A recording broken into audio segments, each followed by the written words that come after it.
What's up, everybody? Weston here with the Hidden Gibbon, back with another Daily Deck Tech video and another viewer request. And today we have Kenrith the Returned King as Group Hug. But before we get into it, if you like the deck techs, if you like my Magic for the Working Class series, which are deck techs for under $100, or my budget options to expensive Commander staples, feel free to subscribe. You don't have to, only if you feel I've earned it. But without further ado, let's stop my yapping and let's get into it, shall we? So, Kenrith the Returned King. The request came in for a deck that had Kenrith as the commander, but was Group Hug and could win. So, a lot of times people struggle, including myself, sometimes, with Group Hug and getting it to actually be able to win out. And so what I'm going to do today is I'm going to assemble the Avengers of Group Hug cards that can help lead you to a victory. So, but first, we got to talk about Kenrith himself.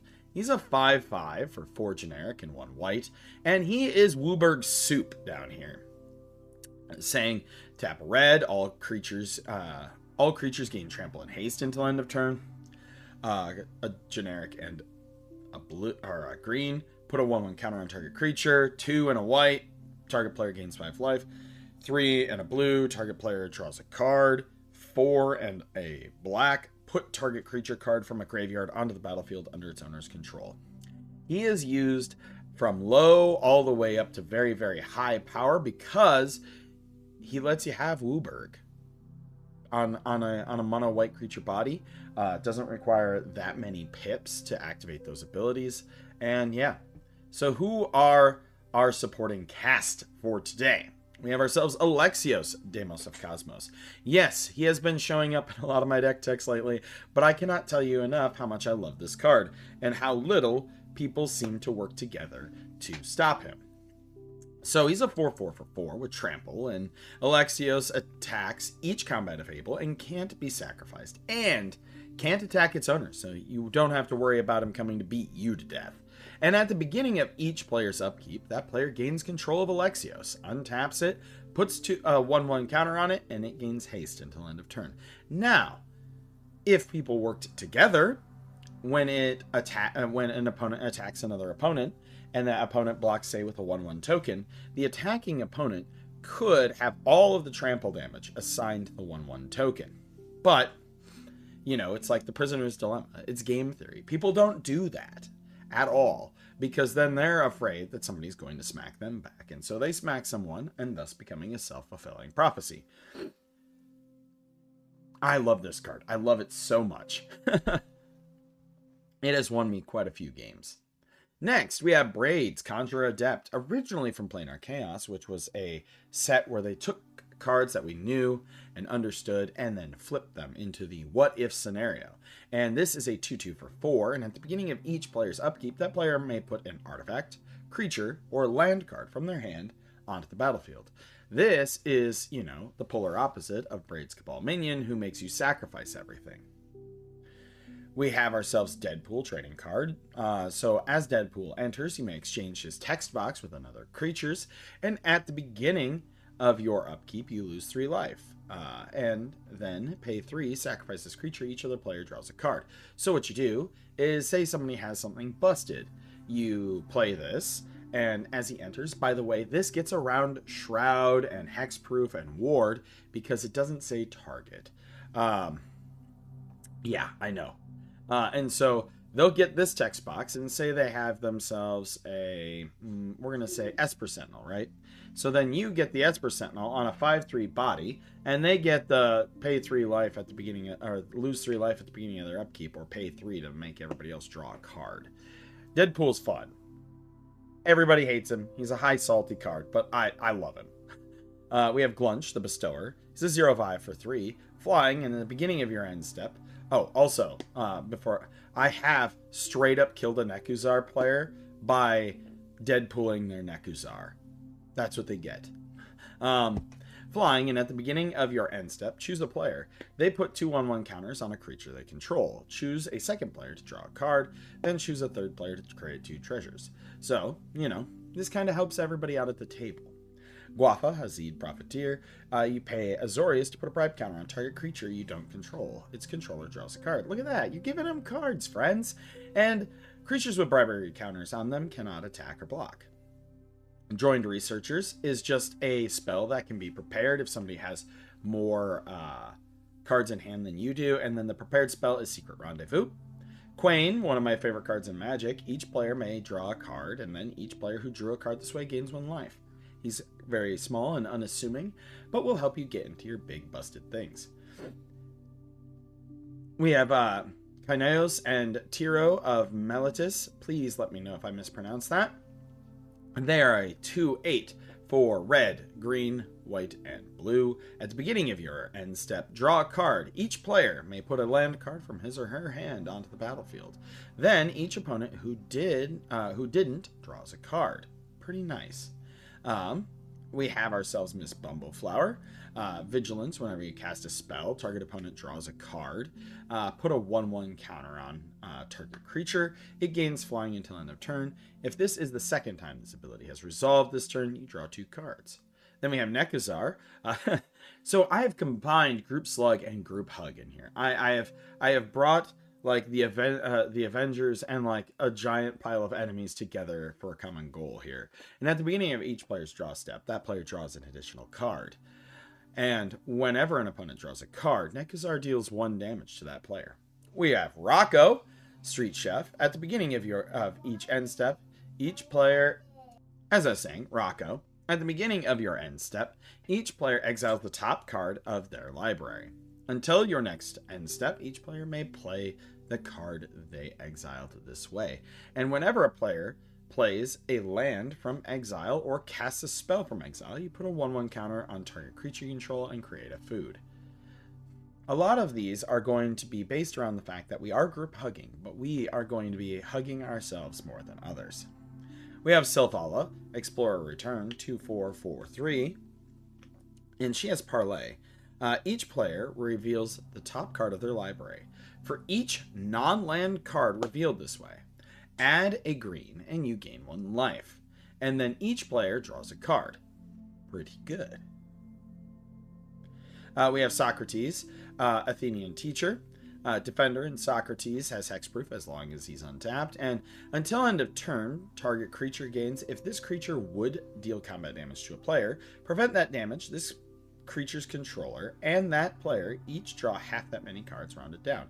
So you could convince people to attack each other, and in exchange, you can let them draw some cards. Sure, you do too, but people are greedy, friends. People are very, very greedy. We got Spore Frog, which is sacrifice Spore Frog, prevent all combat damage that would be dealt this turn. We have the Council of 4, whenever God, I don't know what it is about these like grainy foil things from the Baldur's Gate set. I have a bunch in paper, but I can't. It ruins the like card, but it is the cheapest version. Whenever a player draws their second card during their turn, you draw a card. And whenever a player casts their second spell during their turn, you create a 2/2 white knight. We have the Second Doctor. Players have no maximum hand size, and at the beginning of your end step, each player may draw a card. Each opponent who does can't attack you or permanents you control during their next turn. We have Windborn Muse, which is a ghostly prison on a body. And we have Yes Man, Personal Securitron. You tap it, a target opponent gains control of Yes Man. When they do, you draw 2 cards and put a quest counter on him. Activate only during your turn. And then when Yes Man leaves the battlefield, exile, dies, whatever, its owner creates a tapped 1/1 white soldier creature token for each quest counter on it. I love this card. It's fun. For sorceries, we do have a win con in Approach of the Second Sun, because of course we have to have the generic group hug win con in here. But as you saw above, we have lots of ways to bring in the beats, to win, other ways like that. We have Ascend from Avernus, return all creatures and planeswalkers cards with mana value X or less from your graveyard to the battlefield. Exile, Ascend from Avernus. We have Blasphemous Act for like a Wrath effect. Capital Punishment, starting with you, each player votes for death or taxes. Each opponent sacrifices a creature for each death vote and discards a card for each taxes vote. We have Collective Voyage. I really like this card. I do.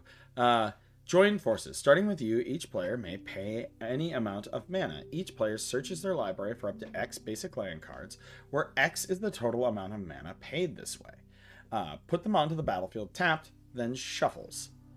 Council's Judgment.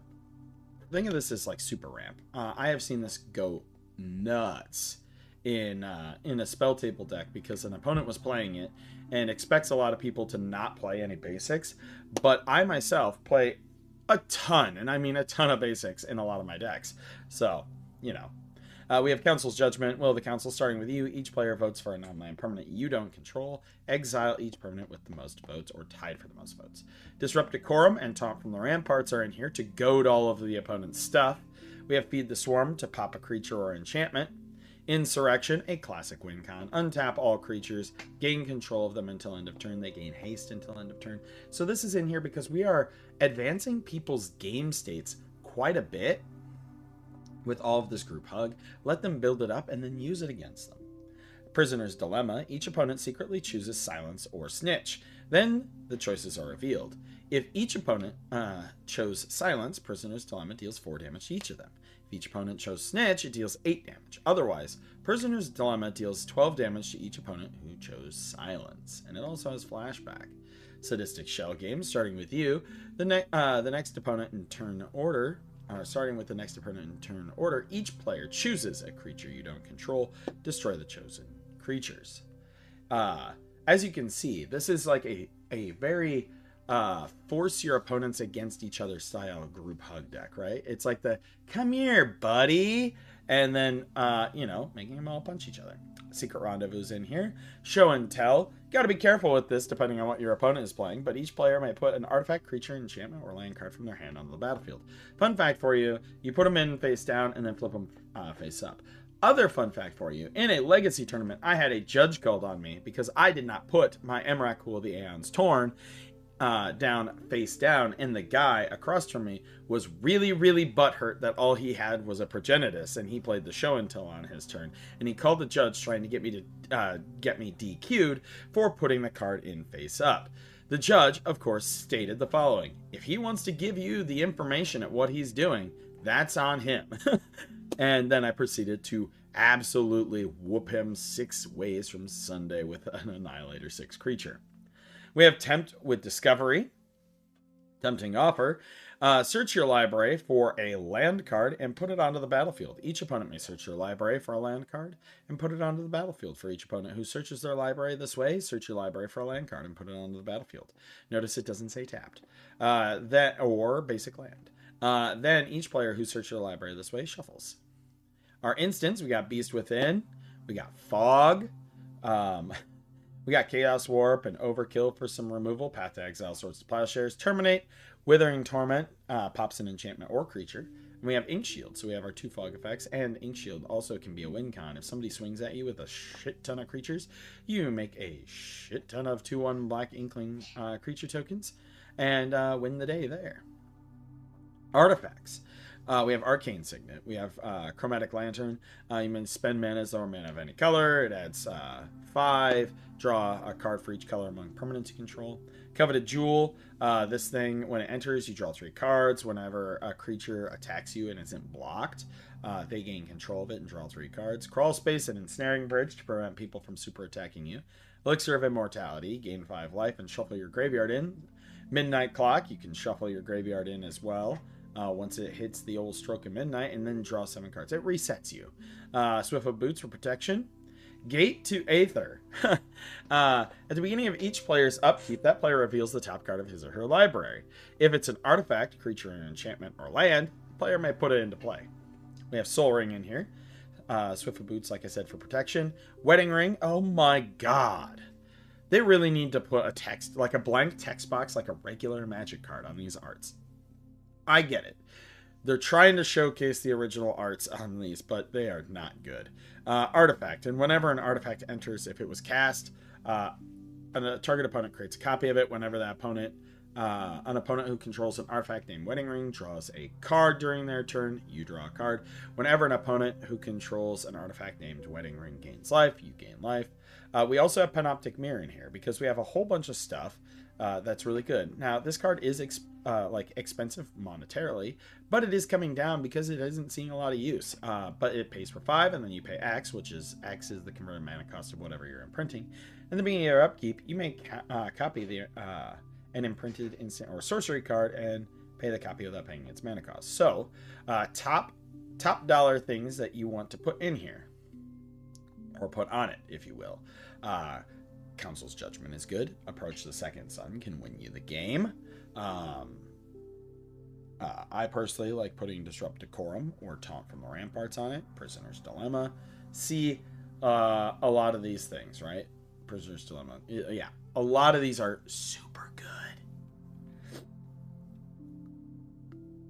Then we have our enchantments. We have Descent into Avernus. I love the card. I don't love that it's almost $20 now. At the beginning of your upkeep, put 2 Descent counters on Descent into Avernus. Then each player creates X treasure tokens, and Descent deals X damage to each player, where X is the number of Descent counters on it. So it goes 2, 4, 6, 8.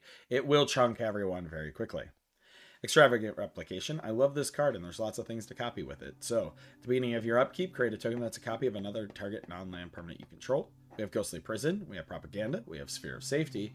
We do have Training Grounds. Activated abilities of creatures you control will cost 2 less to activate. This is specifically for your Kenrith. There's a couple other cards that it can work with as well. Noble Heritage. Commander creatures you own have. When this creature enters the battlefield and at the beginning of your upkeep, each player may put 2 1/1 counters on a creature they control. For each opponent who does, you gain protection from that player until your next turn. Then we have Oath of Lieges.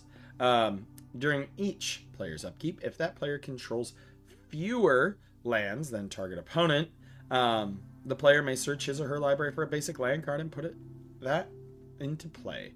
The player shuffles their library afterwards, so it's catch-up ramp. Lands, we did put the shock lands in here, right? We did put the World Tree in here because it lets your lands tap for mana of any color. We are running 20 basics. We have Exotic Orchard, Forbidden Orchard, City of Brass, Command Tower, right? Reliquary Tower. I did not throw fetches in here because we are already at $500, which is already a very expensive Magic deck. But yeah, now that is the build. Let's get ourselves into the playtest, shall we? All right, we are going to zoom out one. All right. So we have Spore Frog. We have Godless Shrine, Overgrown Tomb, Stomping Ground in our hand, along with Beast Within, Terminate, and Disrupt Decorum. So we have a pretty good, pretty good start. I'm going to lead off with a Stomping Ground. Tapped. And then we're going to go to our next turn. I'm going to, go ahead and play Godless Shrine. I'm fine with these coming into play tapped. It is what it is. But this, I'm going to play Spore Frog. Look at this little guy. Next turn.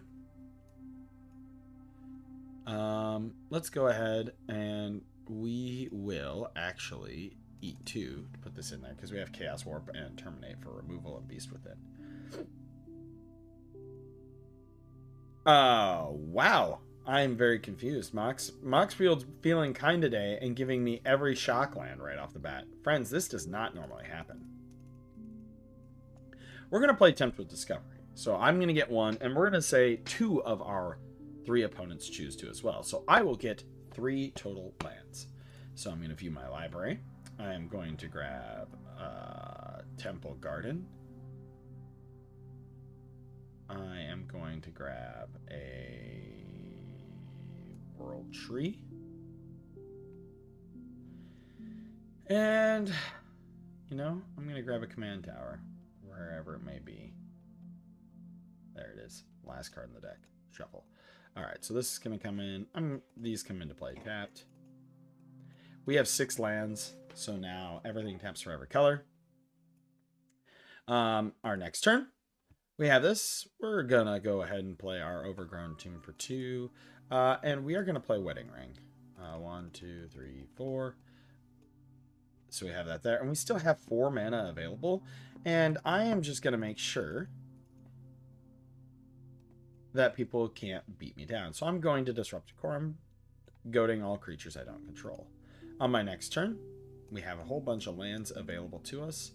We may as well play our Kenrith. And we will go 1, 2, 3, 4, 5. We still have 3 available. And we are going to go ahead and we're going to gain 5 life. And this is because we paid that life for all those shock lands. Now, during an opponent's turn, we're going to say that they're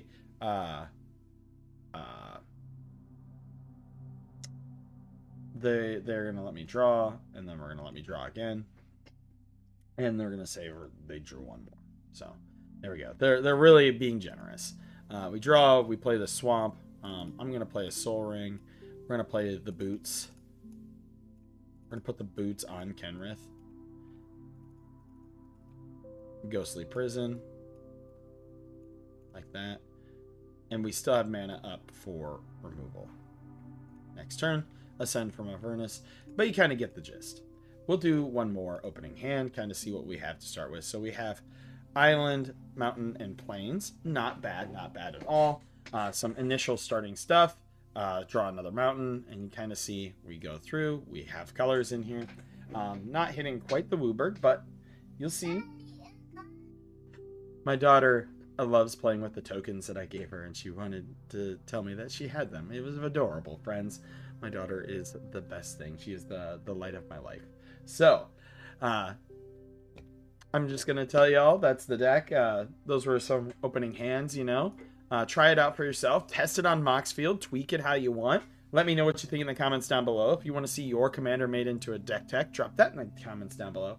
As always, I am Weston with the Hidden Gibbon, and I hope you all have a wonderful day.